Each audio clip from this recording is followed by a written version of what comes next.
Salut à tous.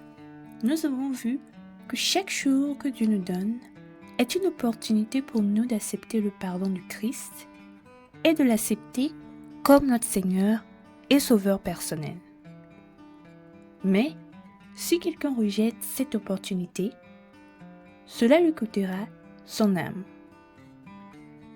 Aujourd'hui, toujours dans la phase de crucifixion, nous verrons comment, même dans une douleur physique à la croix, Jésus était toujours à l'œuvre pour son royaume, en introduisant la nature et la structure spirituelle de ce que nous avons appris à connaître et à appeler l'Église ou encore le corps du Christ. Donc, sans trop tarder, commençons. Pour la lecture d'aujourd'hui, allons au livre de Jean, le chapitre 19, du 25e au 27e verset, qui dit « Près de la croix de Jésus se tenait sa mère et la sœur de sa mère, Marie, femme de Clopas, et Marie de Magdala.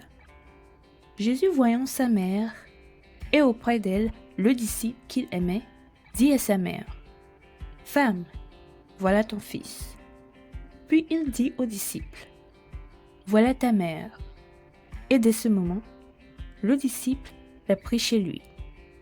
Amen. Ici, la Bible nous partage que pendant que Jésus était sur la croix, il a vu que la femme qui lui avait donné naissance, ayant été témoin de tout ce qui l'arrivait, était dans un état très dévasté et que son cœur souffrait extrêmement. Mais, bien qu'il semblait qu'il ne pouvait rien y faire parce qu'il était cloué sur la croix, Jésus savait ce qu'il fallait faire à ce moment-là. C'est pourquoi il lui dit « Femme, voilà ton fils », faisant alors référence à Jean, le disciple qu'il aimait. Une déclaration qui met en lumière les réalités spirituelles. Car en effet, Jésus, en disant cela, voulait que Marie comprenne qu'à partir de ce moment-là, il n'était plus question de mère et de fils, mais plutôt de père et de fils spirituel.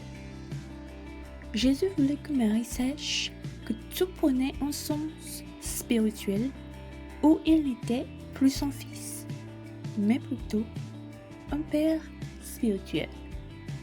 Et que désormais, elle devrait considérer Jean comme son fils. Ainsi, après avoir parlé à Marie, Jésus s'est aussi tourné vers Jean et lui a dit « Voilà ta mère ». Cela signifie qu'à partir de ce jour, il reçut le devoir de se comporter comme un fils envers Marie.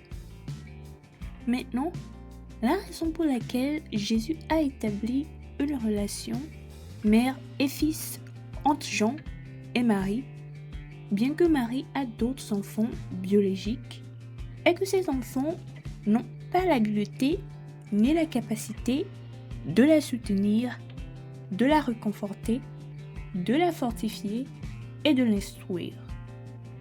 Mais Jean, ayant été avec le Seigneur tout au long de son ministère sur terre, possède les ressources spirituelles et les connaissances qui sont les paroles de Dieu pour soutenir et guider Marie à reconnaître Jésus-Christ non pas comme son fils, mais comme son Seigneur et Sauveur et comme le Père de la famille spirituelle dans laquelle elle a été rachetée.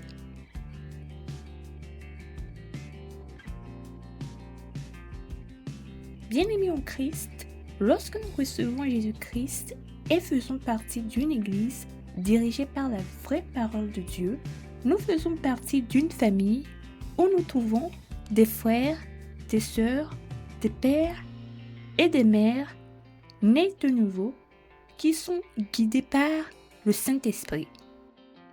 Cependant, à l'heure de la puissance des ténèbres, il est essentiel que nous reconnaissions nos rôles au sein de nos familles spirituelles et que nous nous soutenions mutuellement plus que jamais, afin qu'unis dans un même amour, une seule vérité et un seul esprit, le corps du Christ puisse triompher des ténèbres.